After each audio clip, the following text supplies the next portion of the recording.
Hello, world. Welcome to this very special episode of the Thursday Exchange. We are on episode 20, people. 20. Okay, very special to me. Stefan could not be with us tonight, but he's with us in spirit. Tonight, we have the lovely Sunny Edelman. I've worked with her for many years. She's a committee member, director of the Catskill International Film Festival, as well as the president of Upstate Women in Film and Television. Thank you for joining us tonight. My pleasure. And let me just say, it's really great to be here with you, Charles. I haven't seen you in a long time, and we haven't, been working on our film festivals like we usually have together. So it was really nice that I'm able to come and join you and get caught up on everything you've been doing, because this festival is awesome. Thank you so much. I mean, you know what? With COVID and everything that's been happening, I feel like everyone's scattered in different directions over the past year and a half. And just recently, you're starting to see people starting to finally come back together.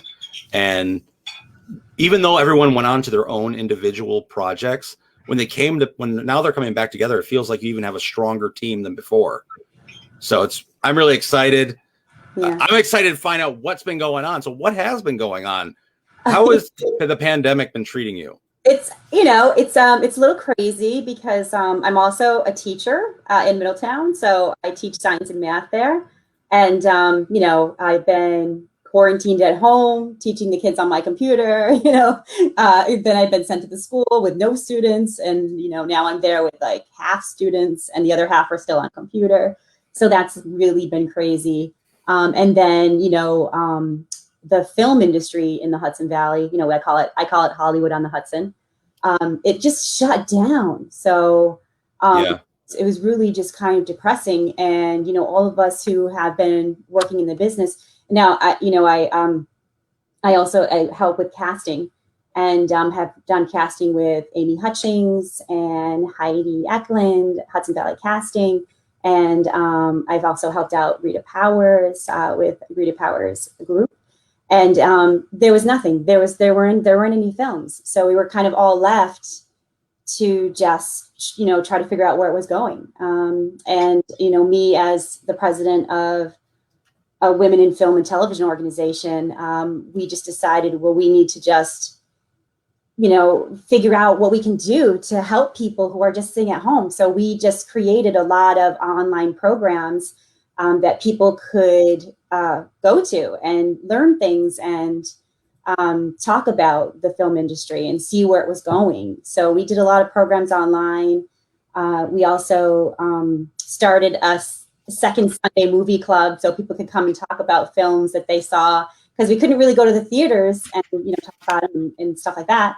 So we just did a club and we picked a movie every month and we just would talk about that movie.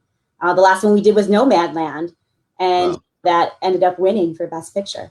So that's kind of how we've been keeping going and trying to still be somewhat in film, and now I feel like it's starting to come back again. So was that transition challenging to kind of get for us, moving the festival from an in-person brick and mortar event to something digital was really challenging in the beginning? Was this something? Oh my gosh, yes. Because I love live events. I do. I was always the party planner with Charles, so I love live events. So I was really sad about it, and what really killed me was that my favorite party that Upstate Women in Film and Television always have every year, and is the Oscar party. And I would plan the Oscar party every year, and it was always so much fun. And we had it actually last year because it was in February, right before the shutdown. But I had to cancel it for this year, and wow, it just kind of bummed me out, and I really missed it. But but the good thing about going online, I think, is that it made it accessible for people who couldn't come in person. And so we saw a lot of people online that we hadn't seen at live events before, and they were able to participate. So that kind of made the change better.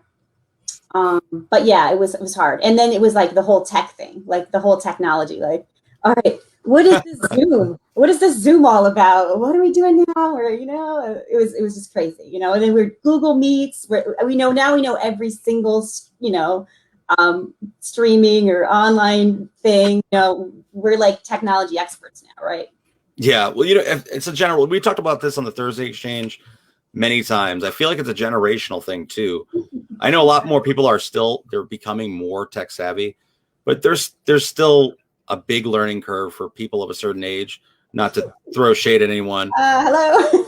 But even myself, I am not as tech savvy as people might think, given the fact that I put websites together and I'm always promoting stuff on social media. Still, when it comes to like running an event on it, there's so many things that can go wrong. Thank God, with COVID, kind of the committee and Anthony and I were in separate places pretty much at all times. So if I have technical issues on one end, he could at least pick up where I'm failing. Like we had an internet problem on the first night of the festival, and like we had to upload blocks, and that could have been a major problem. But thank God Anthony was in Ithaca, helping run the event. So yeah, you never know what you're going to go in. So like, for those of you out there who don't know the story of Sunny and I, we met a few years back, and she joined our planning committee for the Hudson Valley. A few years back? I feel like it was. It's been like six. It's actually, I think, been like 6 years now. Yeah, it's been a while. It's wild. Yeah. I'm getting old. No, but it's about 6 years. Stop. Let me tell you, because I think I'm gonna see what you say, because I'm gonna tell you something else that you may have forgotten. But go ahead. Say what So a few years back, okay, Sunny and I worked on this little project called the Hudson Valley International Film Festival.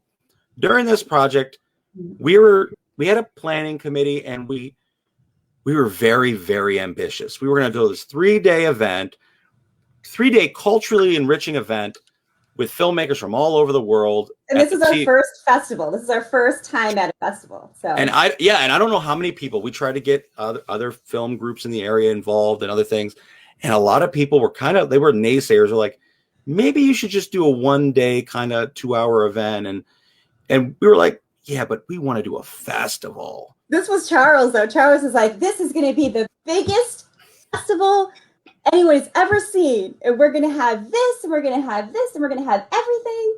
It's going to be the biggest festival. You know what? That's what you would say.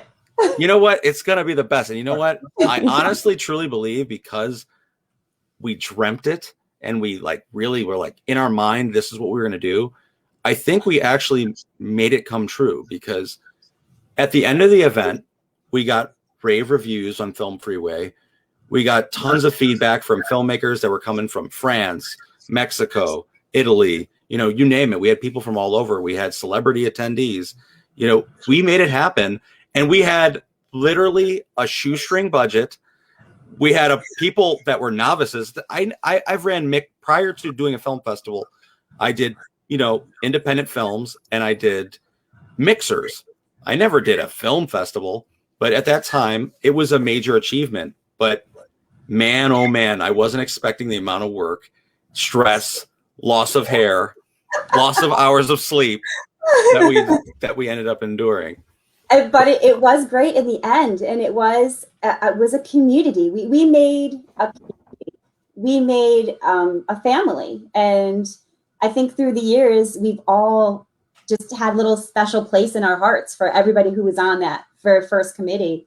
And we did such great work, and we followed it up with a second year. We followed. See, the second year, we in planning the second year of the Hudson Valley International Film Festival, we had to look back at what we wanted to improve, what other events in the area were doing. I think it's very important to do your research of what works for certain events, what doesn't. And one of the things we incorporated with the second year was that I thought was really successful with the second year of Hudson Valley is we did a filmmaker's breakfast, where the filmmaker had the opportunity to speak the morning of about what their film was going to play that day. You know, what about their film and details about their film. So it kind of helped build their audience from other filmmakers. It was a great networking opportunity and promotion for them. And I thought it was really successful. And like, that's the stuff I miss about in-person events. Me too. That was one of my favorite events, the breakfast, and hearing about, you know, their films and you know, the history and when it was playing. And I think that was like it was almost like that was when they first met everybody, you know, and then it made it even more special, and we were even more close through the whole film festival, you know, and going to the parties and the mixers. And it really was, that was one of my favorite events. I think like, yeah, it really was an amazing event.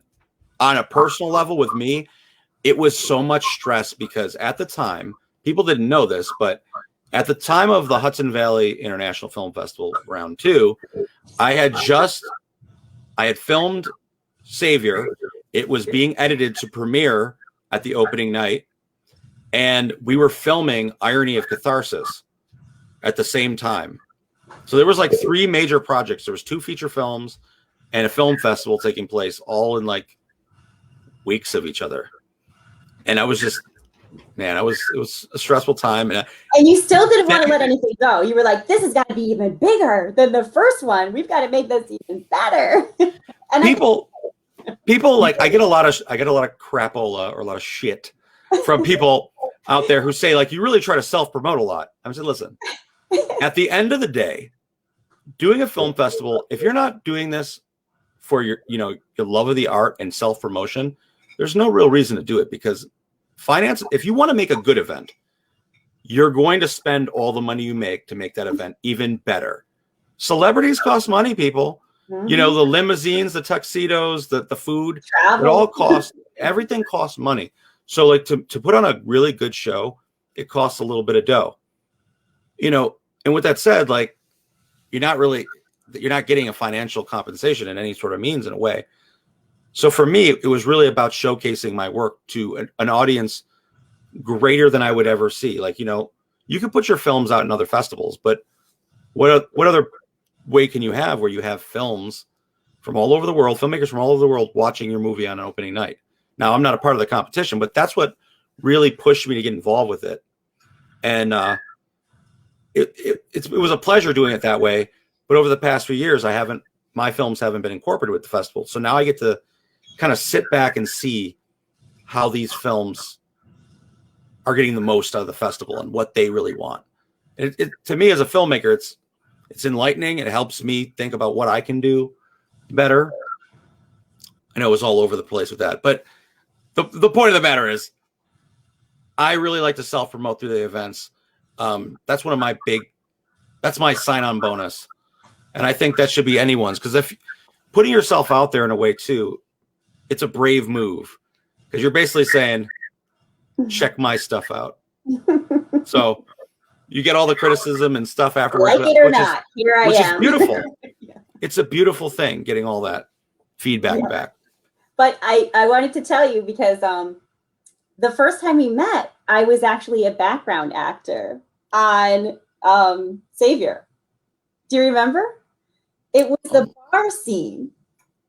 Oh, the 80s scene that started the film, right? What? No, I don't know. It was the bar scene, if I remember correctly. It was the bar scene where there was a fight. Does that make sense? There was a fight. That wasn't Savior, I don't think. That was Irony. Was it Irony? Yeah, where the guy gets dragged across the top of the bar. Oh, it was Irony. Yes, it was. Yeah, it was Irony. See, yeah. Like one of the interesting things this year is I wrote a book, that's a self-plug right there. Buy it on Amazon, Metamorphosis, the Art Antidote Odyssey. But anyways, in the book, I talk about my experience with year 2 Hudson Valley and how one of the dark points of my life was the premiere of Irony of Catharsis. And the reason I say this is it was a learning process. And what I learned from that is never release something without being ready. I remember that. The film was going through an editing process with someone. We tried to cut corners, save some money, and we ended up in a situation where the movie was not up to par. And when it premiered, the audio was off by a few seconds or a millisecond, and it was like super embarrassing. The lighting was all twisted up. There were scenes that were too dark, where like actors of color were like faded out That's how bad it was. And that was an experience that I'll never forget. And as a filmmaker submitting to festivals, these are the things you should take into consideration. Is my project the best it could possibly be? Because once it's out there, you can't really take it back. Your movie's out there for the world. So that was an experience, a learning curve for me. Like, I'm not going to do this again until I'm ready. Yeah, and you shouldn't rush it. You really shouldn't. I mean, if you look at these big directors, these films are in editing, right, for years before they're actually released. You know? Yes. So you really shouldn't rush it. Like, you really need to make sure that, you know, it's the best work you can present, no matter what festival it goes out on. Because any festival, a small festival or a large festival, you're getting publicity. You're getting yourself there, and you never know who's going to be there. So you always want to make sure that it's the best you can put out. To add to that, I remember I did a Q&A for that film, and I went to a film festival. I'm not going to name the name, but I went to the film festival, and the audience doesn't know what your creative process is or why you made certain decisions. So I remember a few people were raising their hands, and I was, you know, as a director trying to act like a big shot in my suit. I was trying to respond to some of these people, and they were like, was the choice to have like the audio off? What was, yes, it was on purpose. And I'm like, well, it was an artistic choice. It was an artistic choice to show you, you know, we're giving you the audio of the joke before you see his lips move in a comedy. And comedy is all about timing. Like, it was really difficult, but it, like I said, it was a learning experience. But honestly, those situations are why we go to festivals. We don't go to film festivals to watch movies over and over again. We go there to participate and interact with the audience and hold workshops and network, get that constructive criticism. That's the reason why, you know, a lot of people I've met at film festivals or events or mixers, I've went on to make movies, do photo shoots. You know, that's the reason I do them. If you go to a festival, a film festival, just to watch movies, I mean, more power to you. But as a filmmaker, I think it should be more of a learning experience. You know, personally, maybe I'm speaking out of turn, but that's why I do what I do. That's why I enjoy creating a film festival and dealing with all the in-depth stuff that goes behind it, which people don't realize. People just think we play movies and talk, but there's a lot of work that goes behind doing a film festival. I mean, how many hours of planning and how many weekends or weeks did we work on the film festival? A long time. And as it gets closer, you're just like working harder and harder, you know, to like set things up and schedule things. And you're practically living together. Yeah. You know, I remember the director of photography at Simon's house. You guys Simon's house. Simon's house. Yeah, we used to go to Simon's house and just stay there for the week. You know, pack our bags. You know, hey, we're moving in. You know, I do miss those times. I'm like, damn. But at the same time, it's like, wow, we did all that. We did that work. You know, and it's amazing. You know what we accomplished, but there was a lot of work that goes into it, a lot of stuff that you have to learn along the way, whether it's the promotional end or reaching out and negotiating with people, bartering, the mastering of barter, like we'll promote you and give us some services. We'll give you free tickets. Get some free tickets to watch these movies. And some advertising. Yeah. But, you know, one of the things that I think is great is with going back and forth is with Catskill, this year is very special. Not only is it our second year going virtual for the Catskill International Film Festival, we've increased a lot. You know, we've added more films to the schedule. We have more scheduled Q&As this year. We added 4 new film categories. And tonight, you guys are going to hear what these 4 categories are. These 4 categories are entirely up to you guys, the viewer, to choose. So this year we have Best Foreign Language Film, Best Visual Effects, Best Drama, and Best Action. So those 4 new categories, you, the viewer, are being entirely up to you to choose. The viewer's choice. These are all the viewer's choice awards, right? These are all viewers' choice. And like, this is what I say. There's 12 there's 12 categories that are primarily up to the committee and the directors and the viewer and the screeners. Those are the 12 awards, and there's 8 other awards that are entirely up to the viewer. So it's almost 50% is up to you guys. So please push your films, push your viewers to vote. I say this time and time again. There has been stories where a film gets thousands of votes and a movie gets 0. Think about it.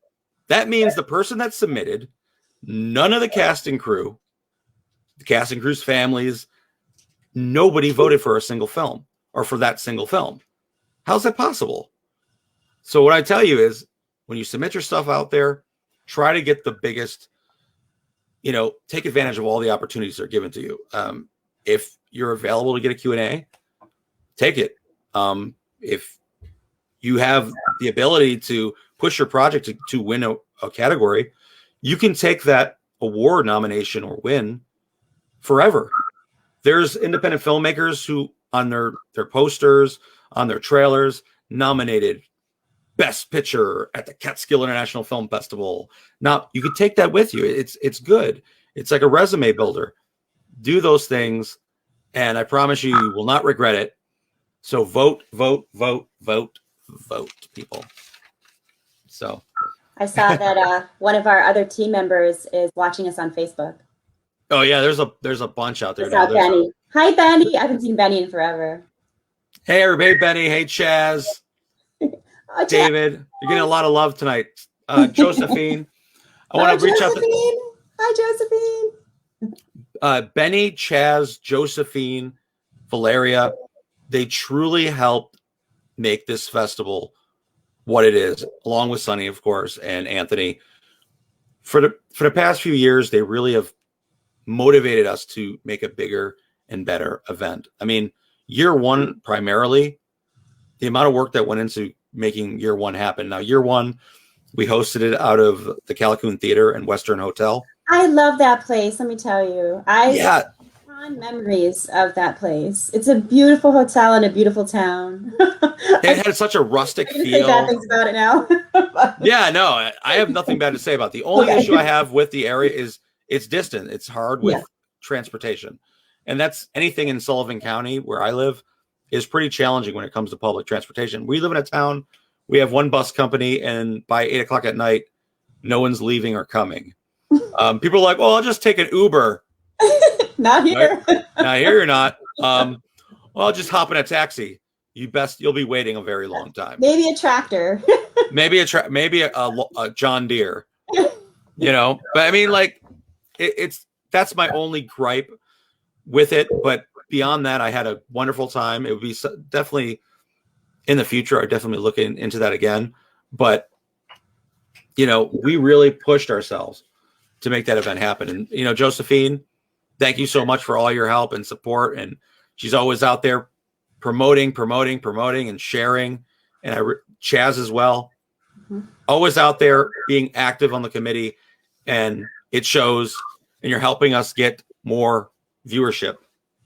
So before I talk about the Catskills, which is, the main attraction. No, but beyond your involvement with, the Catskill International Film Festival, what other groups, events, or businesses are you currently associated with? Well, I am on Clubhouse. So if you're on Clubhouse, I do a regular room there called with Peter Parker Jr. and it's called Chopping It Up with the Casting Directors. It's at 3:00 on Tuesday. So if you have Clubhouse, you can join me there. And we would talk to some casting directors from all over the world, which was really cool. So we have like a casting director from Sweden. We have a casting director from New York City. We have one from Los Angeles. We had a few from the UK. But it's just interesting, and you meet so many different people there. So if you do have Clubhouse, you can join me in that room. And then we just started, actually, the movies are starting to come back to Hudson Valley. Yay! So finally. But now it's like a avalanche of like all these films that have been waiting and waiting and waiting. So, like Heidi and Amy and all of the casting agents here in the area are overwhelmed because they have, like, they say every day they get a call from somebody who needs casting. So we're just jumping into that. And, we have a great studio that Uplift partnerships with, which is called Umbra in Newburgh.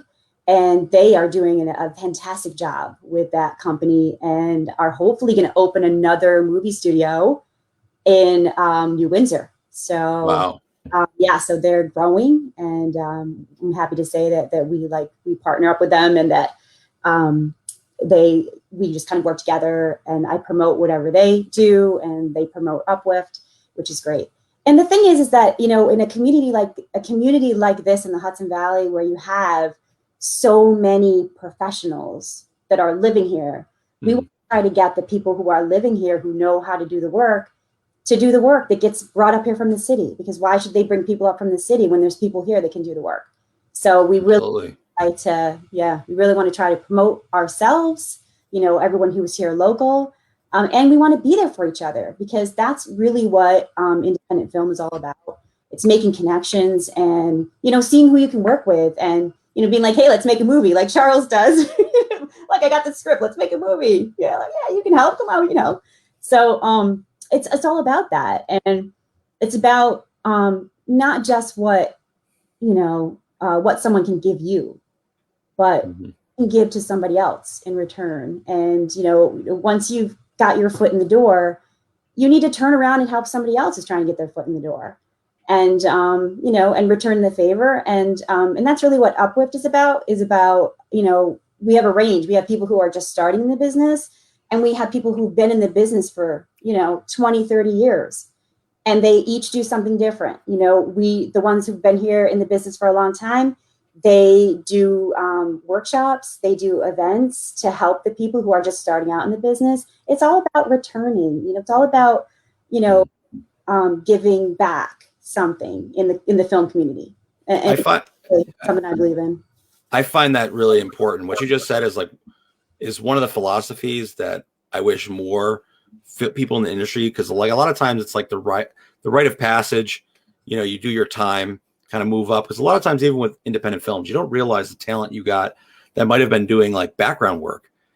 You never know, Sonny. No, but but I mean, even before that, I mean, like, there's been people that have done background work in my projects who now are people that I'm considering work as my DP on a film, because, through networking and communication over time, I realized, wow, you have these other talents. And let me tell you, that's where I first started. I first started as just working as a background actor. And I mean, I've always been a theater actor. I was off Broadway. I took theater classes. I went to England and took Shakespeare classes. And I was always a theater actor. But just something out of the blue. And this is back when they had Breakthrough Talent. And I think Joanne is still around. But Breakthrough Talent, they called me, they were casting for this film called Hits. And they were filmed. Oh, yeah. Do you remember that? They filmed in Liberty, right? Liberty, New York? They filmed in Liberty. That's his name from Scary Movie. Cross, right?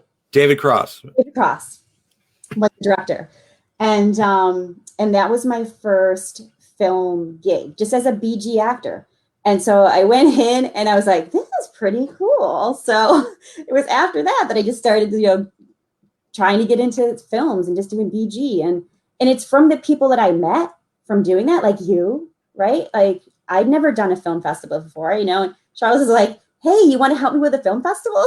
And I'm like, yeah, I totally do. So it's like, that's how you advance and how you learn. And now, look at us. Now you've got what? 4, 5? This is the 5th. This is the 5th. I'm shocked as you are. I'm like, there's 5 of these things? Woo! Yeah, it's interesting. And it just happens to be like the people you meet, right, that help you out along the way. And as you move on, as you progress, you meet more people, you go on more adventures, you learn more things. Absolutely. And, that's what it's all about. So, networking is like the key. none of my films would have ever been produced. There would be no film festivals had I never networked at an event. I met my DP, who ended up being my partner in running the Hudson Valley International Film Festival, at a film mixer at the Paramount Theater in Middletown. It was all these different film groups. They had a mixer running out of the Paramount. I happened to meet Simon in an alleyway. We didn't know where the hell we were going. I'm like, you go into a mixer? He's like, yeah, I don't know where this place is. I guess it was in the back room of the theater. And, he was telling me he wanted to produce a screenplay. And I was like a novice at the time. I was like, oh, I wrote a screenplay. He's like, oh, send it to me. And it was just that. It was that one thing. One thing led to another. We end up premiering at a film festival. Then after that, he was like, he had a discussion. He's like, hey, they're about to open up this new theater in Monroe. They remodeled it. It's gorgeous. We should do our own event. And I'm not even kidding you. We laughed him, like, us, a film festival. We just want to make movies. We don't want to do that. And he's like, well, what if it gets you a lot of exposure from all over the world? I'm listening. Yeah. So that, one thing left, and it happened. Sometimes you just got to be ambitious. Be open-minded. And things will happen. Yeah, and realizing, like, never look down at someone, because you never know. Like, they may be, right, the next big film director, right? They may be the next big casting director. You never know. You never, they may not have a lot of experience, but you never know. Like, 5 years from now, you could be calling them for a job. So it's life happens. You never know. And that's the thing too, with a lot of people don't realize in film and art, life happens. In a lot of times, like I said, struggling art, a lot of people have to pick different jobs. They have to, this isn't their bread and butter. And I've heard, through the grapevine, people are like, well, if they're not pushed, this is the only way they should be making money. They got to get paid, whatever. But a lot of people, they work their regular 9-to-5 job, as I do. I'm not a full-time filmmaker as much as I would love to be. I have a career. Sonny has a career. And this is something we're truly passionate about, and we go forth with it. And this is a real good question for you, because I'm interested. Oh. Being so busy, what is the deciding factor on what projects you're going to pick up and say, you know what, this is the one that I need to go full force with? It's really, I kind of just trust my gut. And I think, is this somebody who's, like, honestly offering me this job? Is it really going to happen? Because a lot of people in the film industry, like, dreamers, talk, but not so much action. So it's like, I just kind of think, okay, is this somebody who seems to be motivated and, somebody that I feel comfortable with, that I can work with. And I think that has, the same values as I do. So it's really kind of a gut feeling, because when you're working in film in any area, you work with, they do become your family. Like, they become very close. And if you can't handle being really close to somebody, then you don't want to do a job with them, So it's really kind of my gut, I trust. And like, casting jobs, I trust Heidi and Amy, because they'll be like, this is a really good project, Sonny, you should do this. Okay. And then I'll just work on casting for it. And they've given me some great stuff. So I did Mob Town, which was hilarious. I had to cast mobsters, Italian mobsters. Charles, let me just tell you, we had thousands of guys that applied to be background mobsters for this show. And it was the most hilarious thing I'd ever seen. Like, they would send pictures, Charles, to show how Italian they are, right? With, like, next to their mothers cooking pasta. Like, so funny. Names, right? Fedoras, guns, like, it was crazy. So, and you know what? And then, like, they would school me on mobsters. You know, like I'd be casting, I'd be sending an email about like, you know, what the show is about, whatever. They're like, well, just so you know. This isn't actually accurate. This mob family would never do this. How do you know? It's interesting though, like the information you just find out about people and the industry and how badly people want to be in those positions and they want to get those roles. It's there's people out there that are really driven, but you were going back a little bit. There's a lot of people in this industry that are talkers and not doers. It's in any industry really, but like, you know, growing up, there was a lot of people out there that were talking about, you know, making music and they would never record it. They would never do a live show. It's like, well, what are you doing? Like, where's this music at? It's the same thing with creatives out there. Push your projects. You know, if you say you're going to do something, take a risk. You know, if you're able to take a risk that might not be a financial risk that's going to like destroy you, take that risk because you never know what can happen. And yeah, and I even think like even if it's not to the best of, you know, what you thought it would be, think about what you learned along the way and who you met along the way, because sometimes that's more important. Absolutely. Networking, bringing that back, the networking. So in your opinion, what makes a good film festival? I think a good film festival, it's a feeling. It's like, it's that community closeness kind of feeling that a film festival gives you. The film festivals that I've always loved are very down to earth. Like they're not trying to be, you know, Sundance. Like they're not trying to be snobby. And you know, they treat all of the filmmakers equally. And the filmmakers feel like they're a part of the film festival and not just, you know, a notch in the film festival's belts, you know, that they have this film and they're showing it. And I feel like that that everybody who is in that film festival feels a part of it and is, you know, actively speaking to people about their films and going to Q&As and networking.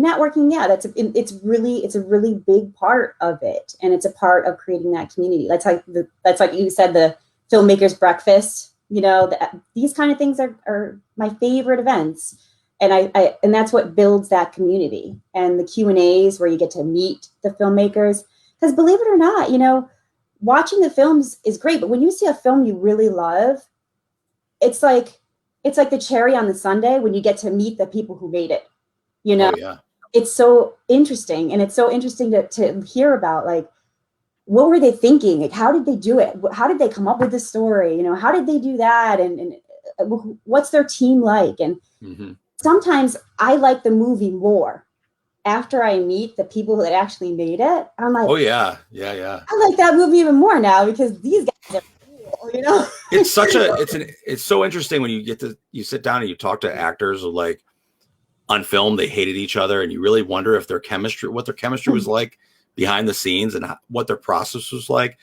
As an actor, as a filmmaker, that's something important to me. But it's interesting when you find out, like, you know, two lovers on screen, you could tell in a Q&A that they totally dislike each other. You know, those are, I guess I'm a little weird that I think that's interesting, but no, it is. It's just like all the behind the scenes stuff and like why creative choices were made. And it just makes the experience so much better. You know, another thing about regards to festivals, how important do you think it is as an event director, and you've participated in many other events, to reflect on the pros and cons afterwards, and as well as taking in the feedback from other attendees and filmmakers? I feel like this is something that's missed in a lot of film festivals, is that, and it's probably because they put so much energy into the festival itself that by the time it's over, they're completely exhausted. They don't want to talk or talk about it anymore, which is understandable. But they're missing a big part of how are they going to make their film festival even better next year. Because when you're coming out of it, that's when you know what didn't work and what did work. And that's when you see a list and you can say, all right, this sucked. I need to change that. Let's redo this. We need to rework that. This event was great. This one was terrible. The timing for this was great. This was terrible. And every time you do that, every year you do that, the festival's just going to get better and better because you're just, you're correcting, the things that didn't work, until you have a film festival where everything works. I mean, everything. See, we're not, listen, people, we are not perfect. With the Hudson Valley International Film always Festival happens, it goes wrong, right? And the Catskill International Film Festival, there was plenty of things that we improved on and we will continue to improve on over the years. Earlier before this podcast, I talked about some of the things like when we first started scheduling has come a long way, people. We originally scheduled films based on we play international films early in the day, yet they might get bad visibility from the countries of their origin because the people over there, that they might be like 2:00 in the morning or whatever. So that was a bad decision. Or playing movies exactly at the time, like we're going to have a 9:05 movie and a 9:15 short and a 9:22. No. We changed everything now to blocks because it gives everyone an opportunity to sit down and watch the collective block together. And some people are kind of put in uncomfortable circumstances, which we're okay with. For example, you might be there to see your friend's movie, but just so happen to be a foreign film right before your friend's film that blows your mind. Now you're open to a whole new experience you otherwise would have never seen. And that is what we want to do in a film festival and create appropriate blocks. Another major flaw in the past with blocking is we would have a children's, film next to something extremely adult. And then afterwards, parents were like, thank God I came in 5 minutes later because I saw a boobie, and we apologize for that if this happened. But over time, we've evolved to make sure that certain blocks, if they're horror films or in certain genres, they're collective. Not all genres, but stuff that's a little more extreme or child friendly. We try to, build on that. And I thought actually it was a great idea when you guys introduced the block of family friendly films. I think that is something that's missing in a lot of film festivals.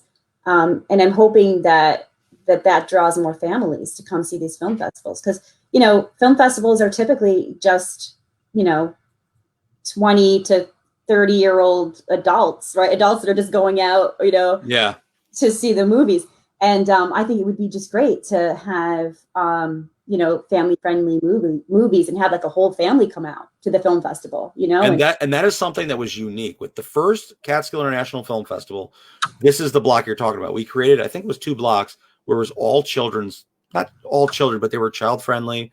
There was animation. There was really child-friendly, which I think was Sergeant Stubby, which went on to get all type of accolades. And it's on, I think, Netflix or wherever, but it's awesome. It was an awesome film that we had that year. But that was the very first time I saw children in the movies. For my festival, I've seen children in the movies, but for my festival, it was something a little different. It was a heartwarming experience. You had, these families coming out of the theater, to go eat something in a local restaurant right after seeing one of our official selection. I thought that was amazing. And I think that's something that all festivals should build on. Just have a family day where you have events and you have the movies that are geared towards families. Because a lot of these movies that are family friendly, that are independent films, they don't get seen. By the baby who want them to see them. I totally agree. I mean, this year, I'll be honest with all of the viewers watching, this is the most provocative Catskill International Film Festival. Ooh, triple X-rated film festival. I'm not saying it's that, but it's provocative. It's provocative. Yeah, it's very racy. It's provocative in a way of there's a lot of edginess. There's a lot of gratuitous violence and some stuff, and it's a lot of important films. a lot of social injustice type films that are uncomfortable to watch. So, make sure that you do go on the website and look at the descriptions of the films that are listed to see if these are appropriate for your families to watch. And you have to know that, this coming out right now, it's a reflection of the year that we've been through. Like a lot of these films were being made or being finished during this whole pandemic situation. So I'm sure there's going to be a lot in this year's festival that's going to be about that. Exactly. And every year I feel like the festivals are speaking to the times. You could go back every year and say, like, every year you've run a major event, you're talking about films that are worldwide. And when they all have a universal language of kind of what's going on, last year was disconnect. There was a lot of uncertainty and question marks of the future. The year before that was how technology. Social media. Was it social media? Yeah. Yeah, it was a lot of stuff about how we're becoming less human. We're kind of like, we're deciding to go to a technological place that has less soul. And yeah, and then keep on going back. We had to do that. We had to do it this year. This year, I'm seeing a lot of a universal message. I mean, I don't want to give it all away until you see the festival, but I feel like you guys will agree that things are starting to be uplifting. While as dark as they are and what we've overcome, it's a show at the end that we survived. So it's a very, very different year, which I'm very excited for you guys to see the selections this year. So with that said, in a film festival, what do you find to be the most challenging part of running one and putting one together? The most challenging part? That's a good question, Charles. I mean, there's a lot that goes into it. And let me tell you, you guys bared the brunt of, I think, the most difficult part. I mean, for the most part, mine was fun. Like I was planning the parties and the events and, and all that. I think one of the most difficult is the scheduling. The scheduling was always challenging, And that's something that like I said, we can always improve on.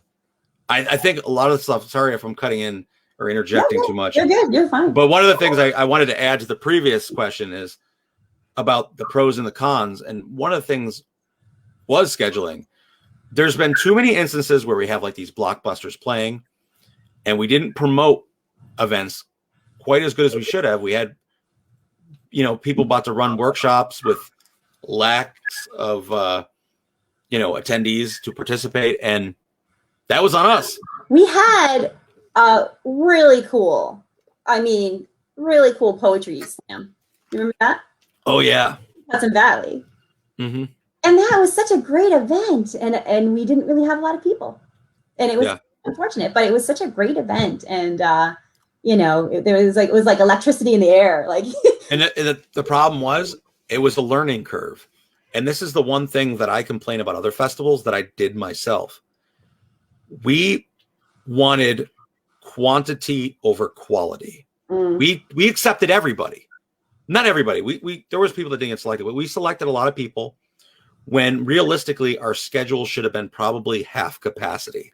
Because if we would have done a little less films, there would have been a situation where the other events would have got more exposure. And the event for the filmmaker and for the attendees, their experience would have been even better. Because they would, instead of seeing movies, we played movies from morning till night, no breaks, and simultaneous theaters, and had events going on at the same time. Yeah. That's okay if you have a little less going on.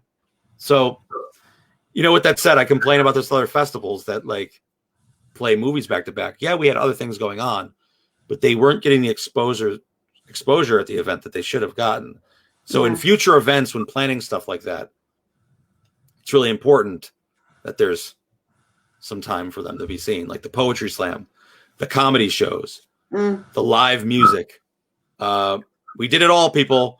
We did also we did workshops. We had an art exhibit.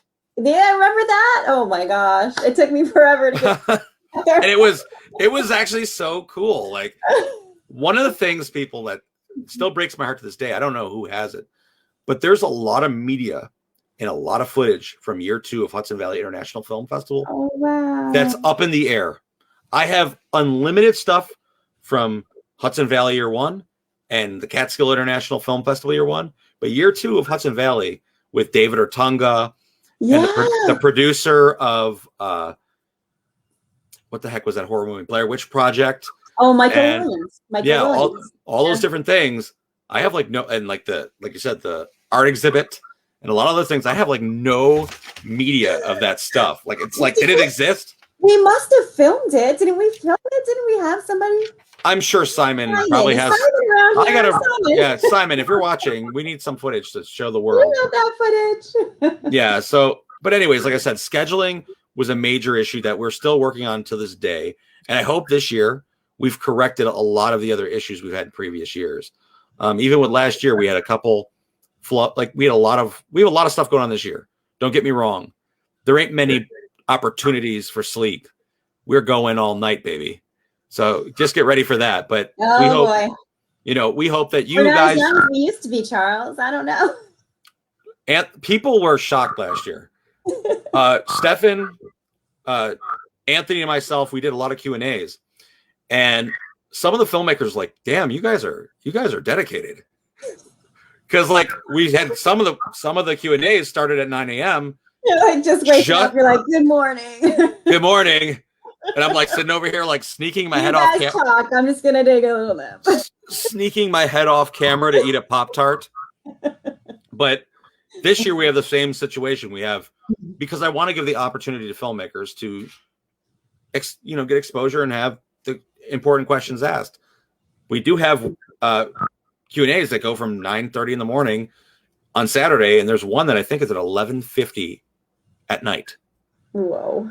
Well, it's like foreign films, right? Maybe because we got to timing for them too. Because what time is it when they come on? It's already what it was is the way the Q&As are scheduled. Typically, sorry, you got to come on at 2:00 in the morning over there in Australia. we spoke to a lot of them. We open it up to them. We ask the filmmakers, "Hey, do you want to participate in the Q&A and take this opportunity?" Yeah. We typically like to schedule them directly after a showing or after the block. I like to do them after the block. However, if there's 4 or 5 films that want to do them in that block, you have to do them right after. You have to do them right, after the showing. So, anyways, that's a whole nother story. But this year, I think, like I said, we corrected a lot of the issues with scheduling. But it's going to be, you're going to have to really look at the details and see what do you want to watch, what do you want to participate in this year. So yeah, like for me, a lot of the challenging aspects of doing the festival is programming. What do we keep? What do we cut? How many times in committee meetings would we sit there and be like, the sky is the limit? And at some point we have to sit there and say, all right, we need to be realistic here. What are the crazy, I forget, the committee I think was giving me a hard time last time. They were like, Charles, because one of the things I've always wanted to do is have like an infinity symbol film festival where at a certain point it turns into something else, like having a rave after midnight. And then I remember you saying this. And people were like, Charles, have you lost your goddamn mind? We're like 30. Yeah, listen, I think it would be awesome. I'm not saying it's off the table for the future. But and then the other one, and I feel bad because I was really gonna try to do this for you because we were gonna do like a salsa night or something. It was gonna be like, I'm still for it. Listen, you're doing a film festival, right? Yeah. You got a week or you got 3 days, whatever. You wanted us to do a themed party every night. So every night was gonna, remember that? A theme party. Absolutely, exactly. But that is the stuff that I think committees are for. They keep you grounded to reality. But at the same time, even right now when I'm thinking about it, I'm like, damn, that's exciting. Like if I was a festival attendee coming from France or wherever, people go down, to Louisiana for Mardi Gras. They go places for these different, exciting, I'm not saying we're Mardi Gras, but they go to these places for these exciting events. Like I would love, if I was going to a week-long festival, for every night to be themed. Like, oh, tonight is a costume night. Oh, wait. A lot of work. It's a lot of work, but it would be fun, though. We did do a couple. We did Glow Night. Yes, and I thought that was awesome. I think in the future, like what it does is it sticks you out from the rest of the pack. Yeah. And with so many film festivals that are popping up all over the place, a lot of people, like I said, they're doing the same thing. They're playing movies, but a lot of festivals, they're not free. You have to pay still to watch digitally. This film festival, thankfully speaking, is a free event. Anthony and I, we put a lot of work and effort into this, and we want everyone to experience these films. If you have a tablet, a smart TV, your cell phone, a computer, whatever it is, you can watch these movies free of charge. You just log onto our website, catskillfilmfest.com, and enjoy the show. That means anybody can watch the movies and everybody can vote. So really, is there an excuse for a filmmaker to not attend? They don't have to. They could sit in their pajamas like Benny's saying. Benny said pajama party night. See, I'm with that. Oh, hey, Benny, I missed that one. Pajama party night, guys, with breakfast burritos on the menu. There you go. I think that would be amazing. Here we go. Benny, we need to speak with Charles. So well, all you guys remember, after this event, I'm going to hit it into high gear for the next year, because I think the next year is going to be an even bigger challenge. I'm hoping it's going to be a dual event, and that's what my hopes are. Cool. That'd be cool. I think, in talking with Anthony, I think the big thing is, how do we go forward without eliminating anything in the future? This experience of this part of the event being free, the workshops, the the films.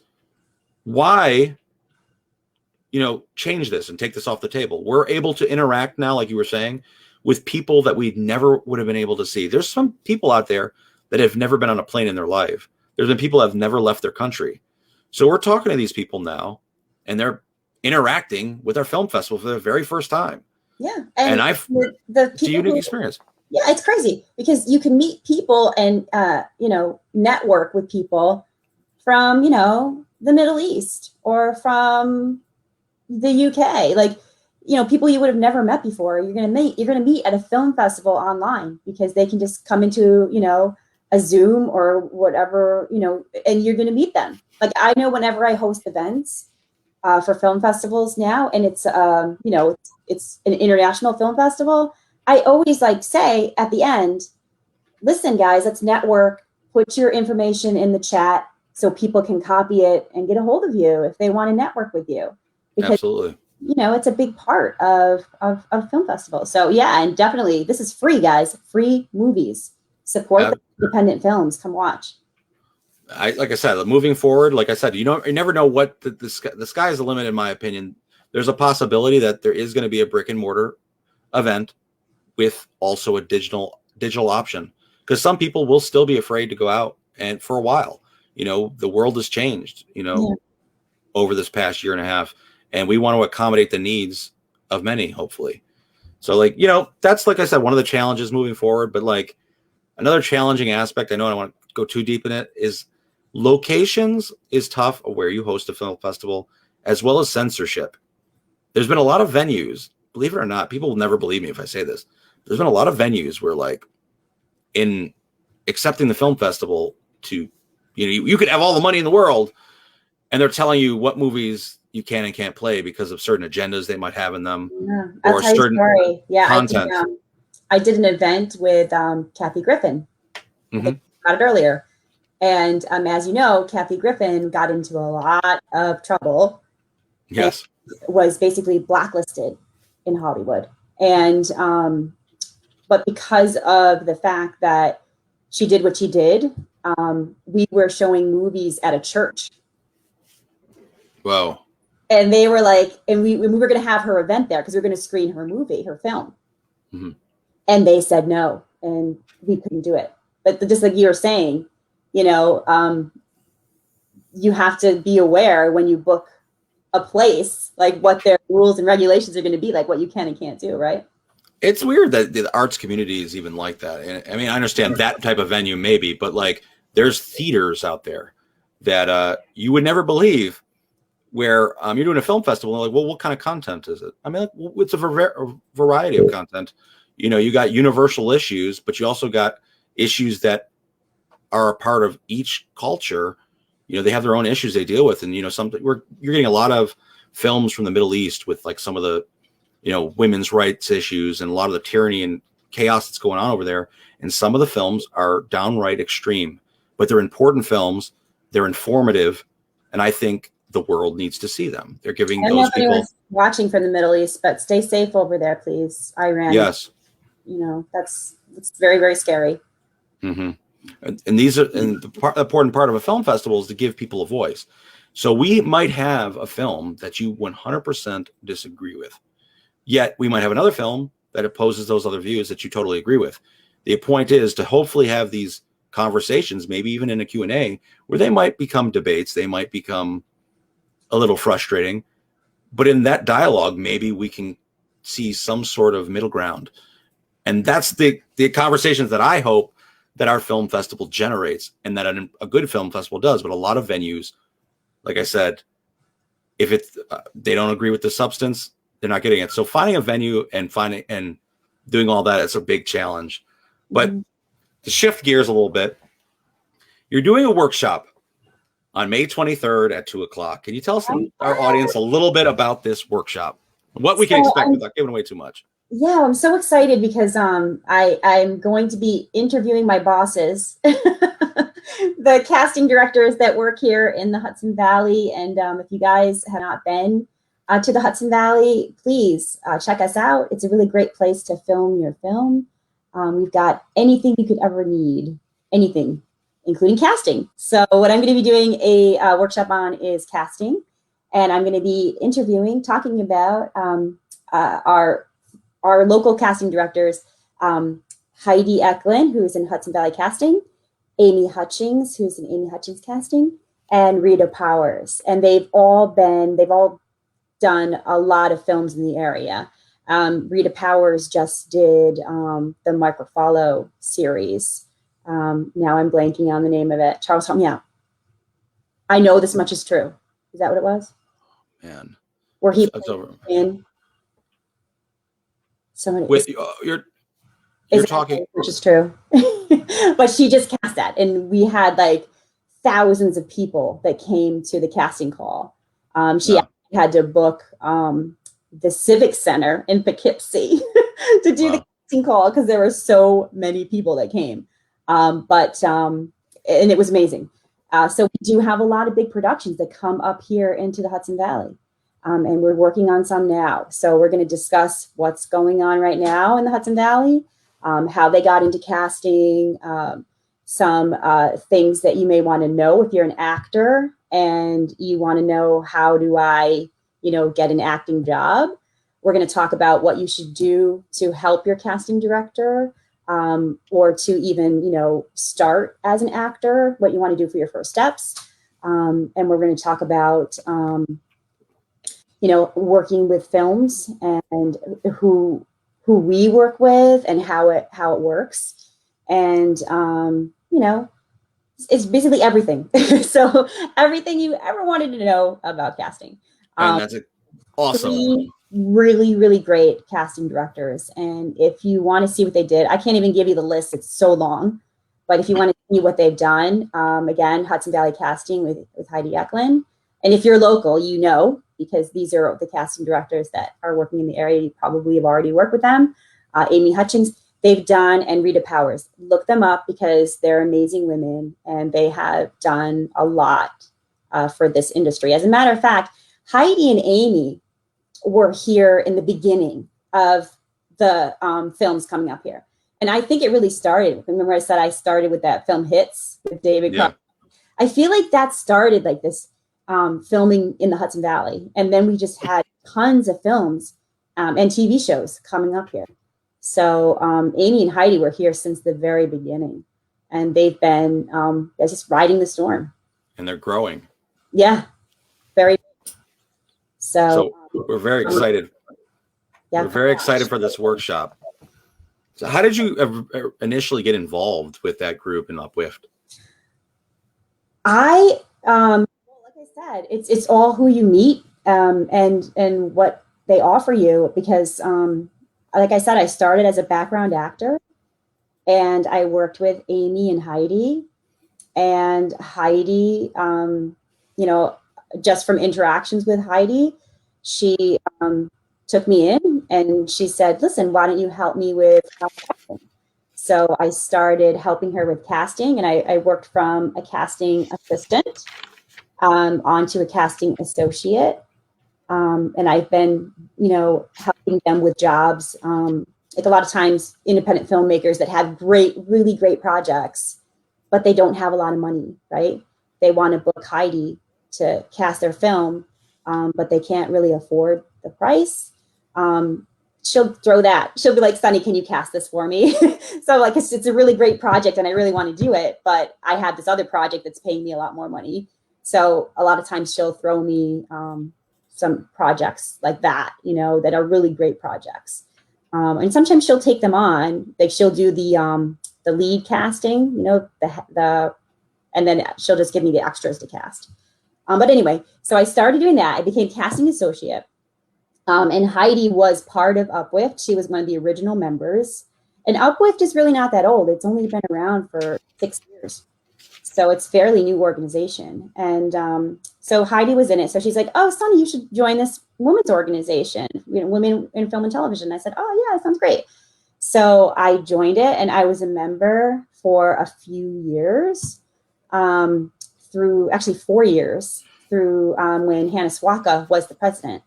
And then she decided to step down from being, we were only supposed to be president for 2 years, but Hannah was in it for 4 years. And then she's like, okay, it's time for me to step down. So when she was stepping down, we had a vote, and they voted me in for president. So I became president of Hudson Valley, or Upstate Women in Film and Television. So I've been doing that going on my 2nd year. So. Wow. Yeah, hopefully I'm doing a good job. Give me some props, guys. That's awesome. I'm doing a good job. Yeah, everybody, there's a lot of love tonight. A lot of people are reaching out.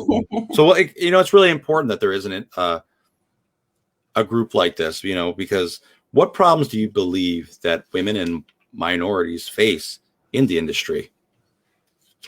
A lot. I can't even dive into it, but, you know, the same story where, you know, and women, we have been, and here's the crazy part, is that historically, the first films that were ever made were done by women.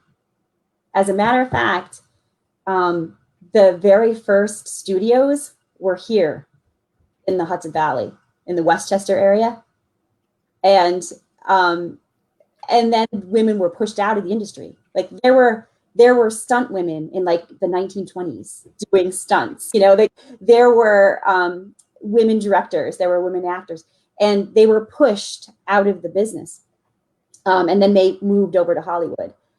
And we've been just kind of struggling to get back into it ever since. And we have to struggle with less pay. And then the fact that, you know, the work isn't evenly distributed between men and women. You know, there's not really a lot of women directors. Well, and really Hollywood is bad anyway, because I mean, you only have like 10 directors that are basically getting all the work. You know, it's like, what are all these other directors doing? Independent films, it's really sad. Like they need to open that up and for everybody, you know, like get some fresh meat in there, you know. See, yeah. Quentin Tarantino, although he's pretty good. Yeah, it's a very interesting statement you made, because it's very true. You do see the same collective 8 to 10 filmmakers that are making all of our entertainment. And we know that the independent film, one of the big companies out there, as a topic within a topic, is A24. They've taken a unique approach on the independent market, and a lot of like a really amazing independent films. I don't know if you've ever seen Green Room or Hereditary. They're very raw type projects, but they take a lot of risks in what they're producing. There's a lot of female directors behind them, and brand new first time filmmakers in A24, and good making some amazing stuff, because that's what we need. And they're sweeping awards a lot of times, or, you know, A24, like I said, they're very kind of raw and extreme, But even with their horror type sci-fi dark dramas, they're still getting accolades, which I find interesting. Yeah. Yeah. And I think that also, those same main directors seem to be controlling what comes out in Hollywood. And is what they're making really what we want? Maybe we want more of those dark, sci-fi, fantasy movies. I do. But I think of it all the time because you always see like these movies coming out and you're like, come on, like, how did that become a big Hollywood hit? It's like the dumbest movie ever, Yeah, I guess they're just popcorn films at the end of the day. I mean, I don't want to sound like Martin Scorsese. He made a comment against Marvel movies and he was like eaten alive. But at the same time, I kind of agree with his sentiment. There is such thing as overkill. Yeah. And this is like, I watched a whole YouTube thing on the movie Logan, how the idea of finality sometimes is needed. In that movie, spoiler alert, he dies. But it was the idea that it ended and we can move on and, But I am glad that they brought back Doctor Strange. Well, yeah. But yeah, those to me, I think like when things go on too long and, that was a subject. I know I just added that there, but no, it added a totally different subject. But I sometimes things need to freaking end. We want to know how the story ends. What is the climax here? But they make more money by not ending it. That's why. Yeah, they'll end a character with the story. Next episode. Well, what is it? What is the soap opera? The Young and the Restless? Or Dynasty? It's like gone on forever and ever. Going on for like 30 years. It's a lot of episodes. And then I hear they're making another like Indiana Jones. I'm like, with Harrison Ford. It's enough. Like Harrison Ford is going to be like rolling down the hill in a wheelchair. But do projects. I mean, do whatever. What was it? It was one of the last movies I saw with Clint Eastwood. I love Clint Eastwood. I think he's a brilliant director. But this last film he did, I think it was I forget, the Mule. Wasn't when he was like the next door neighbor to somebody? No, this is even newer. Okay. The Mule. He's a drug trafficker. And yeah. And hey, and it's not hating on his age or anything, but at the same time, it's like at a certain time you might need to put down the tough guy stuff. And same thing with like Sylvester Stallone with the last Rambo. He's like 70, 75. I mean, he would still whoop my ass. Don't get me wrong. He would still kick the shit out of me, but it's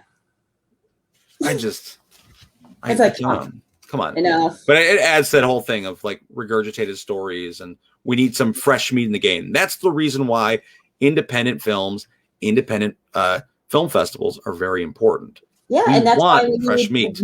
We need the view of women, and we need the view of people of color. We need the view of minorities.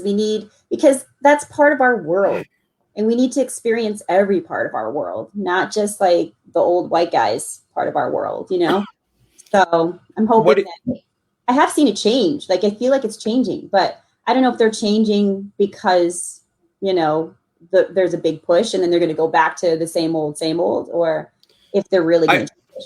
I mean, on a controversial note, I think a lot of the changes are cosmetic. I hope in their hearts they're done in a way where they feel genuine. But when like award seasons come and films that shouldn't have been nominated win because they feel like they're being pushed in a certain angle, that's where I think it becomes bizarre. Because even if you are a woman or a person of color and you see these, that that's not a genuine choice. If it's not up to par where it should have been, the specific project, you know what I'm saying? Yeah. I don't know. But what do you think festivals and filmmakers can do to ensure that their projects or their events are more inclusive? I think I mean, just making a lot of events where filmmakers can meet and can connect is the most important thing. Like I said, that's really what makes it feel like you're in a community of filmmakers, and that the film festival cares about you and your film. Mm-hmm. So I mean, I think that's it. Really, it just as many Q&As and mixers and networking events that you can do.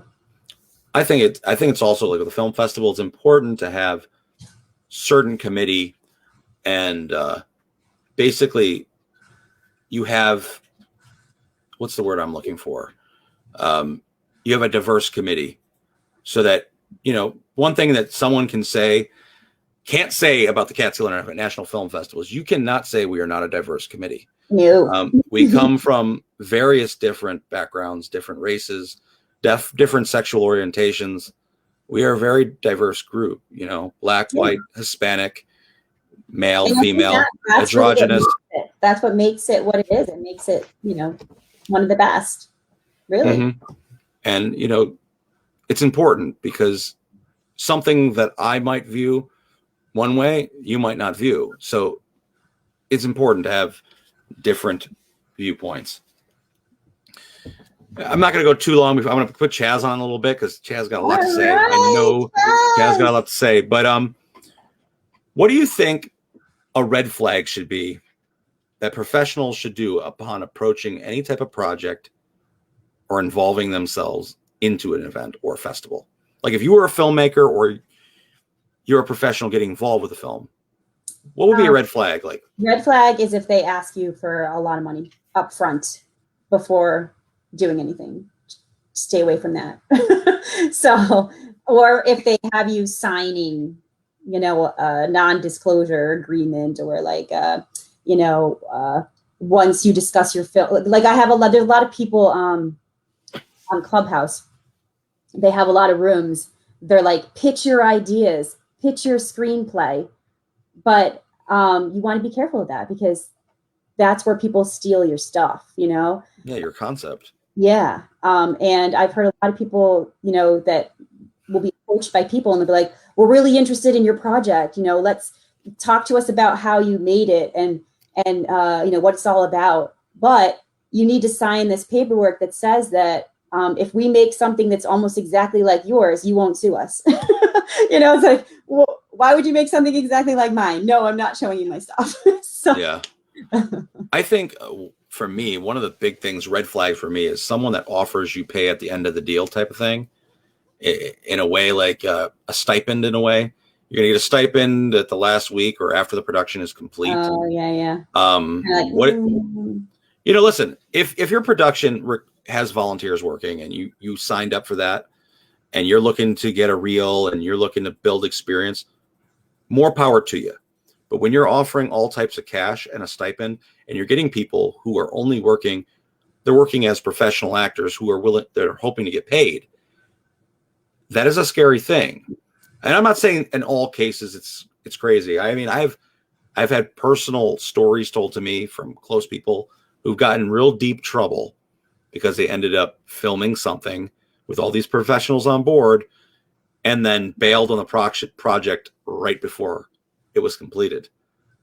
And these people are like MIA and they're like hiding off the grid and stuff like that. To me, I mean, it was a red flag to start. I mean, yeah, you're never going to be able to show that. You're never going to be able to show that film to anybody because you basically just trashed the whole film because they're going to be after you anytime it's shown anywhere. So absolutely. I mean, was it worth it?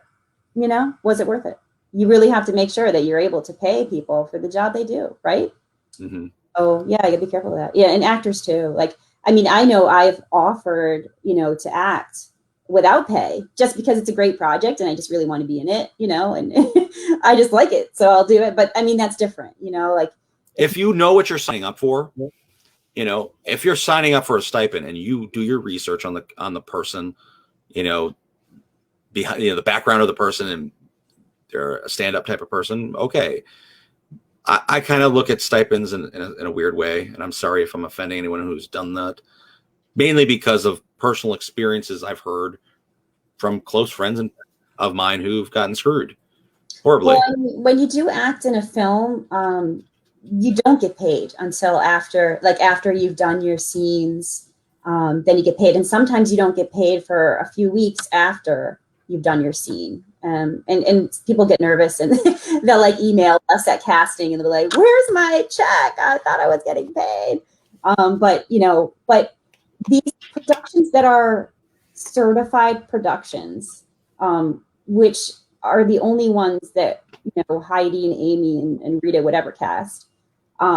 These productions are part of unions. These productions should have paperwork. Like you just want to make sure that they're certified, and you make sure that, you're not going to be part of some, thrown together unprofessional, and if you're going into that, then you should just know that you're not gonna get paid, or whatever. But you just want to be careful, and just always double check to make sure what you're getting into. This is a totally different area here, but this is also another red flag is about festivals that you do submit to. Now, anyone out there knows that you can look a film festival up on their website, see what other films were accepted, what other awards were given out, how did they run their event, what did they offer. Mm-hmm. There's been times that you go to film festivals and they promote the big screen. You think that your movie is playing on the big screen because they show that in the pictures. However, they didn't tell you that they have 3 screens up at the event, including this one in the basement, the small one. Exactly. That's where my one festival I went to see Savior, an award-winning film. We played in the basement. There was literally pipes being projected on. And I had like friends and family come in there, and it was like ridiculous because I was like, why isn't my movie playing in the ballroom? I thought we had more people in that screening than they had in the ballroom, but we got that. I feel like, controversial might say this, but I feel like if you're going to hold a festival, everybody should have a fair shot at least. The same thing as how you select films. Your committee, diverse and everything, being diverse and having a fair committee and fair viewership, screeners, it's giving your film that's being submitted a fair shot. Just saying, but we went to this film festival we didn't do our research on. We paid to submit into. And when we went there, the festival runner, he had, these young kids running the films. He was we watched him because he had a projector set up, like a homemade projector and a laptop with an HDMI cord. And he was playing the movies off of the internet from Film Freeway. They weren't downloaded, rendered, anything. So we watched this guy's movie, like the festival runner's film, and it started buffering midway through. He started having like technical difficulties. Oh no. So, because it was running the entire event off of Wi-Fi. Yeah. So he rewinded it like 20 minutes and made the entire audience rewatch like 20 minutes of the movie. The same part of the movie started buffering. So he stopped the movie and he's like, this is opening night, by the way. He stopped the movie and he said, tomorrow at noon, we're going to replay this movie. Thank you guys for watching. And this is people, like his cast and crew came to see the premiere that night. And there was a lot of other attendees from all over like the city and all over the world that came there that might have only been available for that night or whatever. Guess when my movie was supposed to play the next day? 12 noon. Oh, no. And there was only one screen. But his movie got to play first. And he pushed all the other movies later. When I tell you this is not a lie, people will tell me, are you kidding me? We looked at the website, and the website's like showing like pictures from Google Images of like Denzel Washington and Spike Lee and all these like legends. Yeah. And I thought this was a legit deal. And I guess, I don't know. There's a lot of people that run these events without really putting the Do work in. your research, right? Do your research. Had I done my research and like looked up the Film Freeway reviews with the 1 stars and people saying this is pretty much a joke, I should have learned from my mistakes. Playing films in his basement. So what would you like to see for the future of the Catskill International Film Festival? I think I'd like to see what your vision is. Like you said, like I'd love to, again, see some more live events like we've done in the past, be able to meet and greet these filmmakers, but also have still an online presence for the international filmmakers who would like to participate but are too far away. So I think that vision you have is something I want to see. I think that's going to be the new way. That's going to be the new way film festivals are going to be run. It's exciting. So with that said, we're going to have to add Chaz to this conversation because I'm sure he's got a lot to say. Chaz, let me give him a formal introduction here.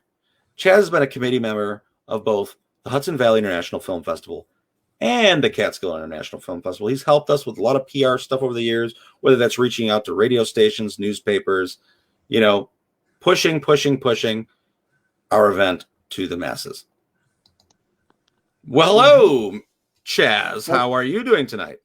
Hi, guys. How are you? Great interview. Sonny, welcome to the 20th episode of The Amazing Exchange and the Catskill International Film Festival. And a sandwich. Oh my goodness! He's the sandwich of the night. This is a Charles sandwich. Yes, it is a Charles sandwich. That's right. So, it's great to be here, Charles, and congratulations on the 20th episode. This is great. What can I tell you? It's great. Thank you. People don't realize what work goes into doing and what commitment goes into doing a festival, or not a festival, a podcast. I'm not giving myself kudos, but the idea to get guests that are willing to conversate and sometimes talk about controversial issues, it takes a lot, and to keep it running and keep an engaged audience. Right now, we've had people watching for over an hour and a half now. People are engaged and watching. Josephine, thank you for getting on here and talking. She's also agreeing all nationalities should be on film. Talking about, what's his name? From the Mule, Clint Eastwood. Yeah, Clint Eastwood. Oh my God! Pajama Party. Benny Frank reached out and said we should build a super fort for a festival with the Pajama Party. Oh my God! You mean a pillow fight? You have a pillow fort, maybe? I don't know. Man. There's actually big pillow fights. I don't know if I would want to stoop to that level.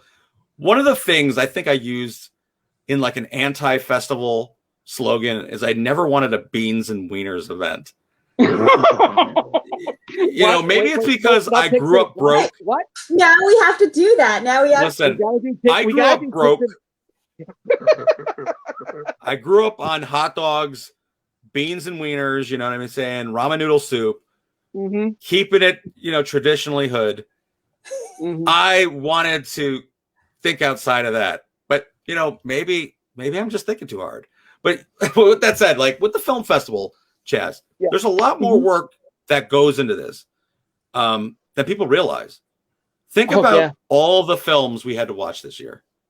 And every reel, like Sonny, the amount of films that we were getting submitted to us and the ability to go through each film and look at these on like a very critical level on sound, storyline, acting, editing, breaking them down and saying who stays and who goes. That's people don't realize how challenging that truly is, because sometimes there are great films that don't make the cut, and it's not because we don't want them there. Whether it's a schedule, for example, we have really amazing films that match the sign of the times. And then you got a film that might be amazing, yet it's kind of dated in a way, like the storyline, the concepts. So regardless of how wonderful it is, it's still kind of a reason to not choose it. It might be on a threshold of 2 hours. So now you got to choose, do I choose this 2-hour film that's a little dated with its belief systems, or do I choose, 10 short films? That's a big challenging discussion. I don't know. Well, it depends on, number one, how well the movie is written. How, as you said it before in the the last, it depends on the screenwriting. It depends on the charisma of the producer, the director, the DP, the executive producer as well, and it depends on the actors and actresses. And they said this is one of the things, and this is what I'll throw this to Sunny as well, the casting part and who's going to be fulfilling that. It's like, okay, this guy's pretty good for this, like that. An example, we had that movie, and thank you for Sunny for doing this. The movie that was shot in Liberty, and it was quite an amazing thing. It had that essence of the Sixth Sense, and it just seemed like, so I came in and did the doctor work and everything else, and it was just like a just typically acting. But it depends, again, what you were saying before, years upon years. And again, when you go into the film festivals, it depends on a real good story. It depends on what trend you want to go with. It depends on what type of theme you want to go with it. So sometimes you have, like, there's so many good ones. Like, exactly. I remember we had such a hard time one year choosing who was going to be Best Actress, because we had, remember that year? Yes. Oh my God! This year, I don't want to give it. The acting for this year's Catskill International Film Festival, it's amazing. The actresses, the actors, the ensembles. Picking them, people sometimes won by a hair because it was just one vote or a half a point towards like a winner. And it really sometimes comes down to that. So a lot of people, when they don't win or they get nominated only, you got to realize we nominated you for a reason. The decisions were extremely hard. And I want filmmakers to believe that. There was one year, it was wild during Hudson Valley years, but an actress had walked up to me and she was like, I was nominated, but how close was I? And I looked at her and I was like, you were wonderful. And honestly, you couldn't have been better. Then that's the truth. Some actresses think that they could have been better in what they were doing. No, you were believable. We felt your emotions. Yet there was someone else in a different category who did their role fit more for themselves in that role they were taking. It's just, and maybe collectively with that story you're talking about, Chaz, that it put it all together for us. We got to see more of a diverse performance. Right. That's all it comes down to, really. I was just going to nail something about this, because it seems like that theme of Sunset Boulevard, where you had like that eclectic actress, and she was award-winning every time.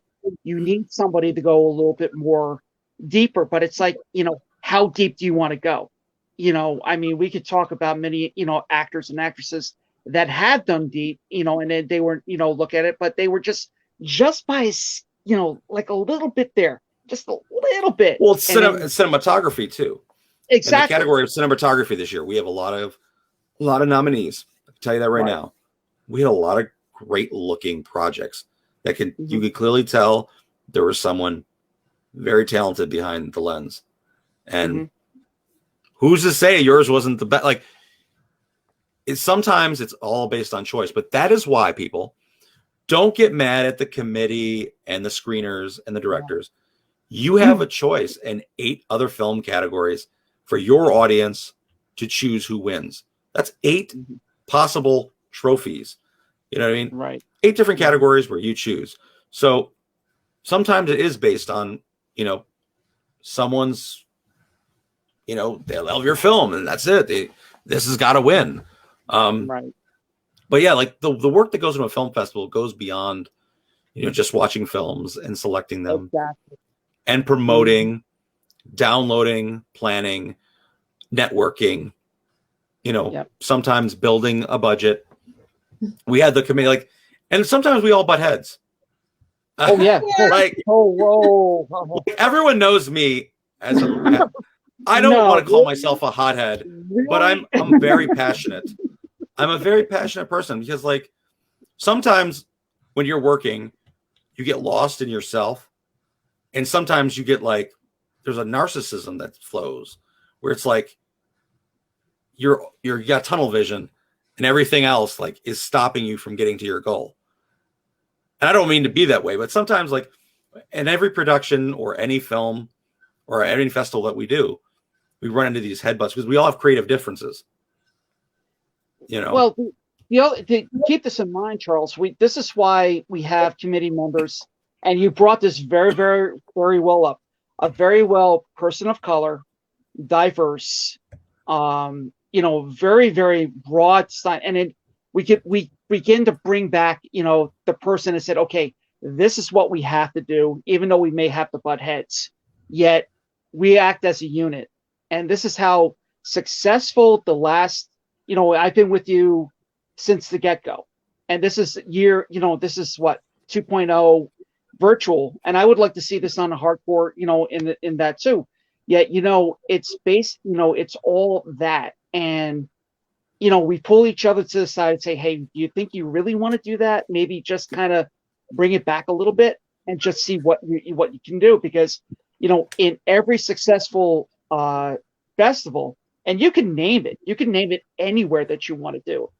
But you hit it basically on the head. But again, at the same time, you're bringing it back. You have Sonny, you have myself, you have Cassie, and there's a list. I mean, there's Josephine out there as well. I mean, there's a lot of good. Shout out to the OG Josephine. Yes. Yep. Josephine. Thank you. Thank you. What it is too is like, I brought up the work. There's a lot of work that the filmmakers have made to get their projects out here, and there's so much work that goes behind, and even like doing an event and putting it together. And I'm thankful for everyone. I'm thankful for all you guys for helping, and with the workshops. I've had people, so many great filmmakers. Like we talk about networking opportunities. Right. The film production behind Middletown last year reached out to me and said, listen, you did a lot of work last year, and we're willing to help you guys out and doing a workshop if you want. We made our movie with under $1,000, and they've won awards all over the place. He was an award winner with the Catskill International Film Festival and nominated in multiple categories last year. And they really know what they're doing. And they made a movie with, I think it was like $997 or something like that. And amazing. You can't tell. You cannot tell from watching that movie it's under $1,000. It was just a bunch of creative people that put their collective talents together in a pool and made some magic happen. And they want to spread their knowledge to our attendees and our filmmakers that are here. And like I said, he reached out to me, said, listen, I'll do the Q&A or do a workshop for you guys. And, same thing with Sonny reaching out. This would be, I think, a great thing with women in entertainment and casting. Because we all know the do's and don'ts of casting, and I'm terrible at auditioning and that whole process. But it's great how over the years, over time, like you talked, going back to the earlier part of the conversation, you talked about almost paying it forward, Sonny. We say, like, you do it, you crack the door open for someone else. It's kind of like some of the people that we've helped out are coming back to help us out and make things happen. And I think that's the beauty of this industry and the beauty of artists in general is we have this mentality of hunger. We've all been, I don't want to say physically hungry, but we've all like struggled at one point or another. We know what the bottom feels like. So paying it forward is really important. I was just going to throw this in, Charles. And it becomes like a natural learning experience. I mean, obviously last year, the pandemic hit us all hard. And then you had this brilliant idea along with Anthony. And by the way, this is a shout out to Anthony and Janine. Their their grandfather passed away. So condolences from the committee. You guys stay strong. I mean, Anthony and Janine, you guys have been a solid force behind that. But again, it's such a learning curve. And what you brought up was an excellent point. Here's another one that I've kept in touch with like through the years. Frank Orifice. Now, Frank Orifice was in the year 1 or 2, I'm not sure, of the original film festival, and he's an amazing talent with that. And here's something that you get to learn from directors, producers, and we get to network and we get to talk, and then how not only that, and in tying with the journalism part. Networking is key. Yes. That's all I got. Like that's like if there's anything to learn about anything, is network is key. If filmmaking rarely work, I see it done, and I don't normally enjoy the products. Like we do receive films with solo one-man bands, which sometimes work, but for the most part, film is and should be a collective effort. Of course. I really find it hard to believe that you're a master in millions of trades, and film is a million trades. I mean, sound design in itself requires mastery, editing, acting, directing, whatever it is, even the marketing of the film once it's done and how the poster is made. It's all a science. You could say you're a master of all of it, which I see a lot of people say, like, I don't hire anyone, or I see it all the time. I don't do this. I don't listen. I'm going to tell you something. I tried to save a few bucks with an editor. What was I looking at? A big old hot pile of donkey shit. It was bad. I was like, yeah, an editor is needed because this isn't what I'm good at. I have to understand that and realize it. And some people might be good at multiple things, but I think the beauty of filmmaking is that collection. And that's why one of the things with our festivals, we wanted to kind of stick out from the rest, is have other events that incorporated just film. Music is a big part of film. Of course. Having live music at your event and those parties, we say they're parties, but they're network opportunities for filmmakers to engage with the other, have a drink, eat a snack, dance with the filmmaker. Hey, I'm dancing with a director tonight. I feel like a star. I was just going to say it was amazing with the after parties and everything else. In fact, the Hudson Valley Improv, that was a blast. It just felt like you were there with that Whose Line Is It Anyway? Or like I said, that was a great program. It was phenomenal. I was like, I was laughing all the night long, and then here comes with the serious partying afterwards, and then with the bands and everything else. And you bought something very, very important, Charles, because there's like the Roseanne Serratis out there, and you had her on, a few episodes ago. She performed at year 1 and year 2, and she was, phenomenal. And she didn't know what to expect, and she had no idea what to expect. And the feedback I got from Roseanne was, you don't realize how many people reached out to me after the fact, and like, she got a lot of feedback from performing at our event. She's been performing at our event though every year. Like since the first year, because the first year was her film, right? Yeah, and she ended up submitting a music video to us, and she ended up finding, I guess, a filmmaker through our film festival that was able to put together her music video. So it was like we're kind of putting people together. We're matchmakers in a way. And then, like that was with the Catskill International Film Festival year 1. We got a few filmmakers that were, they weren't locals. They ended up falling in love with the Catskills, and they ended up filming in the area. They ended up filming out in Callicoon and around the Catskills, Sullivan County area. And I was like, this is what it's all about. And as far as, connecting like business and film, a great film festival will bring people to the area, and they're now producing projects here that otherwise would have never knew our little beautiful space ever existed. So I could honestly say this is a beautiful gem of an area from the Delaware Valley all the way to the Hudson Valley. And I've seen, on the reports that's been trending, and Sonny brought this up before as well with the casting and everything else, that a lot of films have been in this entire area. In fact, Sullivan County has been one of them. I mean, it's with the commercials over at Eagles Nest with the cars and everything else, and see the winding trails with it to, a couple of years ago with Robert De Niro shooting in like Newburgh or Poughkeepsie and one of the diners. I mean, this is, and it brings in the dollar. It's the impact that the Hudson Valley can be utilized. Hudson Valley, Delaware Valley, that entire area. It's totally mind blowing, and it's a next great destination for shooting.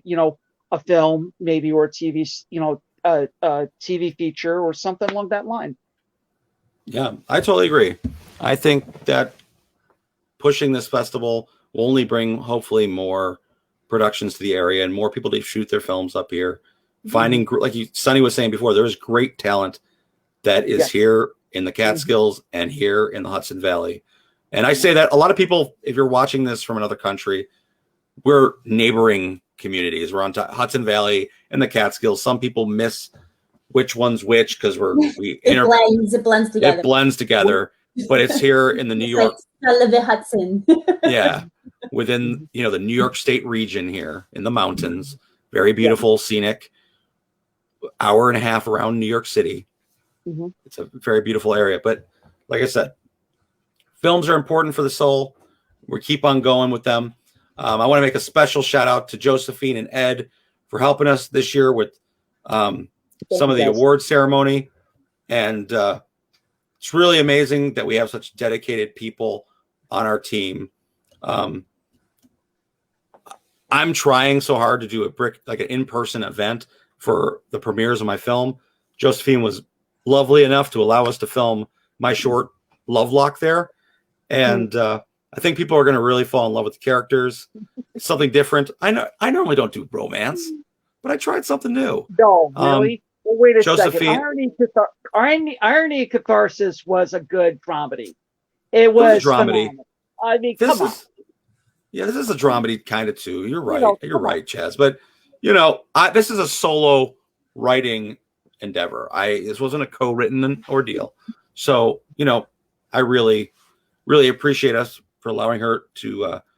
This is during the pandemic, and as we all know, the world has changed. The film industry has changed. The guidelines have changed. So we were kind of very nervous. This is the very first project I did during COVID. We had social distancing as much as we could, masks, everyone signing these crazy agreements where they felt like everyone knows when they sign an agreement with me, it's pretty wild. Like, sign on the dotted line. If you're dead or maimed, do not sue. No. How many pages, Charles? Really? No, there's a lot. No. But I would say, COVID was a whole other thing. Contact tracing. And this is like the new norm now. So Sonny, for you, is like with casting projects now in the industry, how much has COVID really transformed the industry? Well, I feel like it's been transforming over the years. No, you don't see any more, people mailing their headshots or their postcards, or you're not getting that anymore, because you have all this online stuff like cast networks and Actors Access, and also gone were the days of live auditions, because of COVID. Many of the auditions have just been online, and because that's all you could do.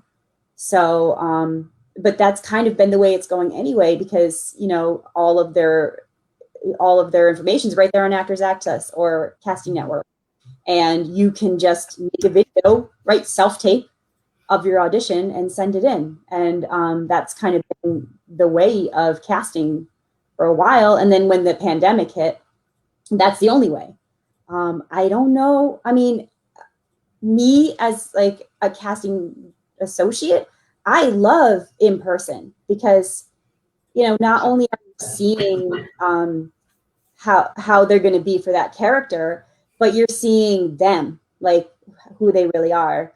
And how you're going to work with them. Yeah. Sometimes the greatest actor doesn't get the part if they're like a jerk, so. Because the director's not going to want to work with someone who's stubborn, doesn't follow directions, right? So it's a good idea for a casting director to be able to see the whole person and not just what they present on a self-tape. Because, I mean, you could really present anything, you know? So I would hope that we might go back to some live auditions. But right now it's just all online. You just send in your self-tape and casting directors just watch a million of them. Like it's kind of like a film festival. You watch all the tapes and see who's. I find that process is weird though. When people do send in a lot of self-tapes, they're so ingenuine. They're so phony. Yeah. And then most of the time you can see it, like you can kind of see it in the tape. You're like, oh, come on. Come on. Yeah, like maybe if it's live like this and you put on a performance, Chaz. Right. Do something sexy. You know? If you know Yes. But, wait, what? But, no, but listen, I'm gonna before we get into that, I want to add Jay onto this. Jay is a filmmaker from the project Middletown. He is running the workshop on Saturday for making production under $1,000. Hey, very important. No, he is not. I got it confused too because, like I said, you're a filmmaker from Middletown. All of us up here who have a small town community, the only thing that we go to for restaurants and entertainment is Middletown. Middletown represent. But he has a very interesting story behind it, so I'm going to add him to the chat right now. Okay, cool. Well, hello, Jay. That's my only marketing employee. Hey, Jay. Is to pretend that I'm from Middletown, so people go, "Oh, Middletown!" Right? Everybody, listen. Hey, it's Middletown, and you know, like we don't know a town. We don't know a town beyond Middletown up here. Like that's like where everything happens. But it is really great marketing ploy. That's all we got. Hey guys. So, how you doing? So hey, like, Sunny. Hi Jay. So tell us a little bit about the workshop you're going to be putting on Saturday, May 22nd at 1:00. Give us a little bit. You don't have to tell too much, but I haven't really figured any of it out yet, Charles. To be honest with you, I don't know, man. We're gonna. Oh man. What? No, we're gonna talk about how we made our feature for $961 and methods, and keep your virtue, and still make your movie. Yeah, to that, I think for independent filmmakers, that will be extremely inspiring. And a lot of people that are looking to get their foot in the door, every filmmaker or artist who wants to get their foot in the door, they get a little nervous because when they say like how much money I need, they're like, you'll never have enough. Yeah. All bottom toothy. Yeah, you'll never have enough. So I think that's the reason why that workshop will be so popular. Yeah. You know? And that's like one of the biggest questions that filmmakers ask is like, how can I finance my film? You know? Yeah. I mean, I've always been a fan of just doing it. You know, you just have to get out and do it, and then treat it like it's a real movie. It is a real movie, so treat it like that. You know, act accordingly. Like treat it like a job. Set a schedule. Stick to that schedule. It's the only way it gets done. There needs to be like structure to your creativity. And did you? I mean, I only know because I have a lot of independent filmmaker friends. But did you set in the beginning this is my total budget if I don't get any kind of like handouts or someone helping me do this or that? Did you set like a budget and then just start cutting? We figured that we could get it done for about $1,000. Then we came in with what $39 to spare, so it's a victory. Wow. Under budget and on time. That's how you do it. Yeah, because I know a lot of people, they just they have their budget of this is how much it would cost if we just pay everybody everything that we need and whatever, and then they just start bartering. Who has a restaurant we can use for free for this scene, right? I like to do all that right up front, and I'm very I'm hat in hand, and I'm very, very thankful for everybody, and I do all the ass kissing up front, and then it's like time to get the movie done, so I can't do it the whole time. So, Jay, as an honest perspective, you could be brutally honest if you really want to be. Okay. But you're one of the award-winning films of the Catskill International Film Festival Virtual Edition 2020. Going to give it to you there. You had, I believe, best actor, right? Yep. He remind I forget his name. Jesse Lawrence. Jesse Lawrence, yes. Yes. Amazing performance. You also had nominee in your film Middletown for Best Actress. Film was straight through an emotional roller coaster. I found myself laughing, tearing up at times. Like, you know, I was like, oh, I'm really not a bitch. But I really did. I did find myself getting emotional. But with that said, like your experience with our film festival, what for something that's not in person, did you feel like you had a connection with the event in general? Yeah, I did. I think first off, I mean, I know I said this to you guys a lot, and I'm sure you guys get this a lot, especially on this podcast where you're inviting people on and you know, they're being nice to you. But you guys did a really good job with everything, just pulling it off in such a weird time. Definitely wasn't an easy task, and like we felt that as the people who made the movies.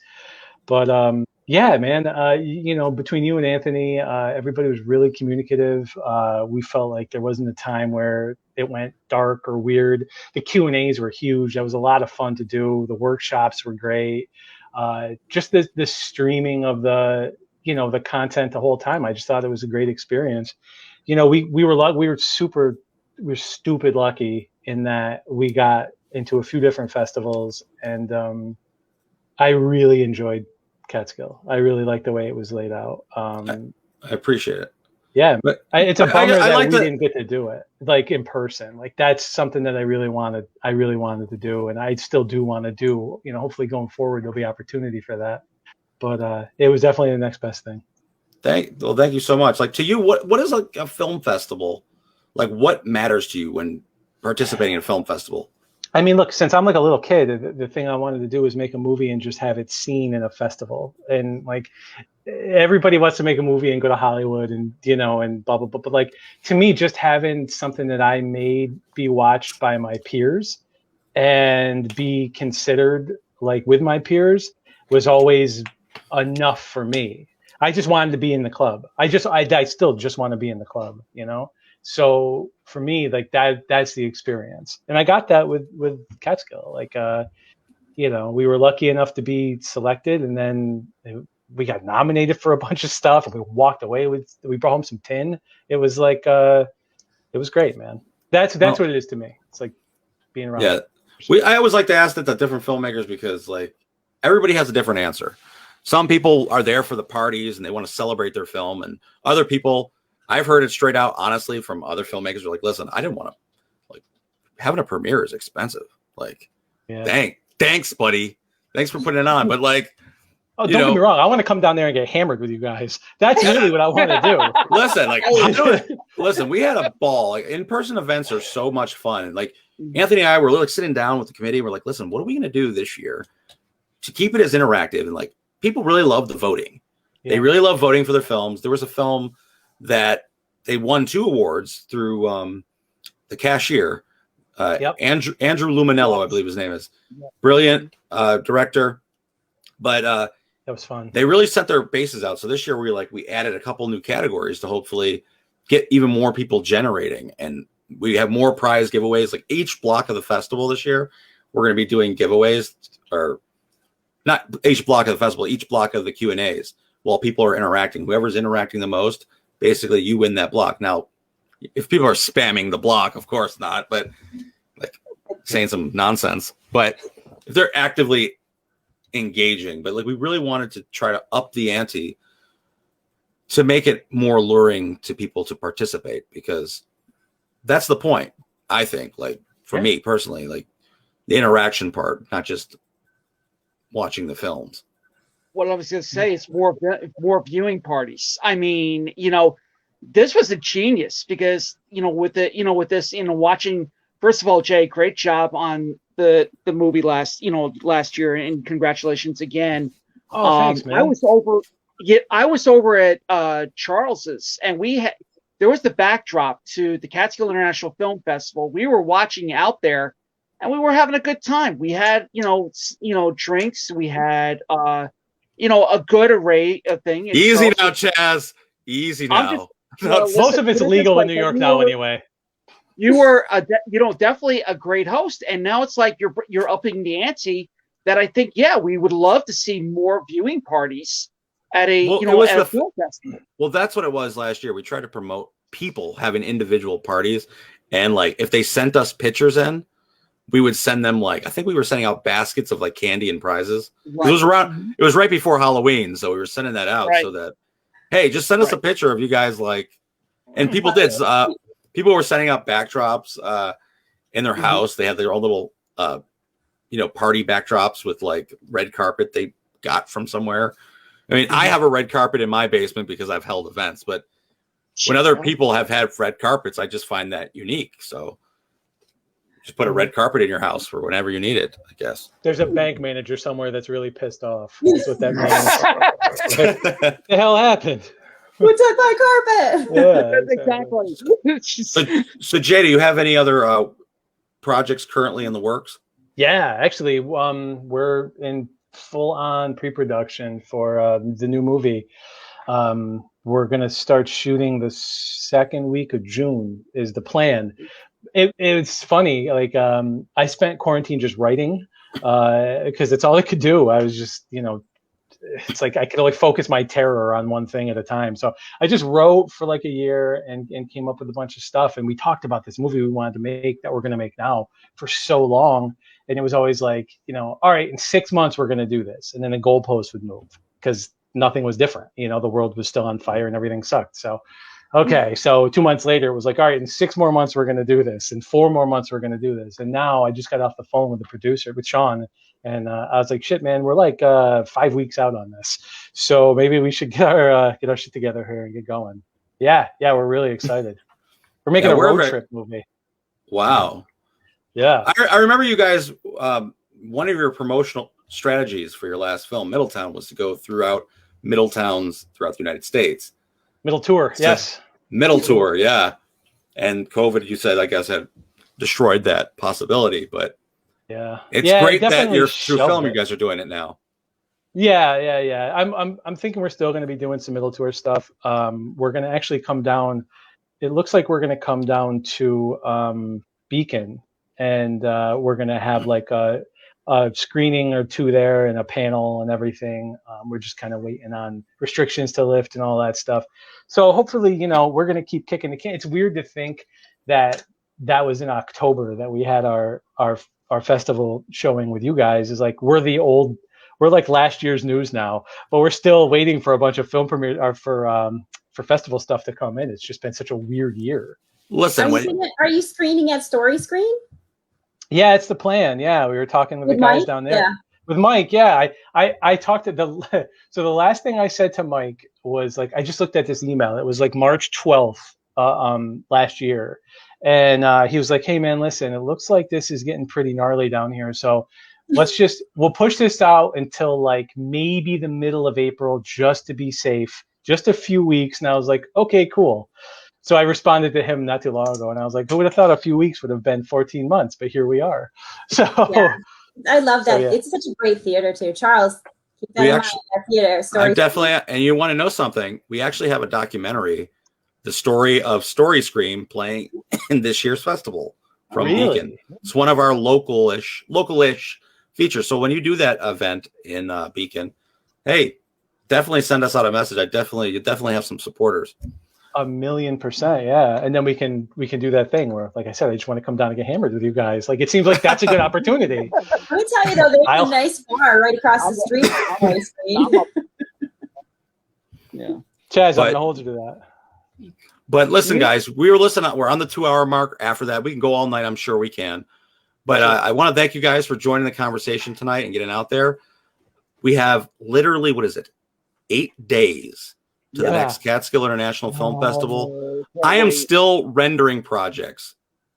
I am getting no sleep. Listen, because what happens is you do all this work and then you realize you made a mistake and you got to do it again. So, that's crazy. Dude, you know what it is? The problem is you're too nice. You let the staff go home early and you take over. You just got to be harder on that army of 50 people who help you do this. I really wish I knew, listen, when it was a brick and mortar festival, there was a lot more help. Now it's like everyone, the main excuse of the day is COVID. Like, COVID is real and it's dangerous, but people are also lazy. But thank you guys so much for watching this 20th special episode of the Catskill International Film Festival. 20 more. And vote. Thank you, Sonny. Thank you, Chaz. Thank you, Jay. We'll all be in talk throughout this next week. All right. It's been awesome. Good night, guys. Bye. Bye. Good night, guys. Thank you.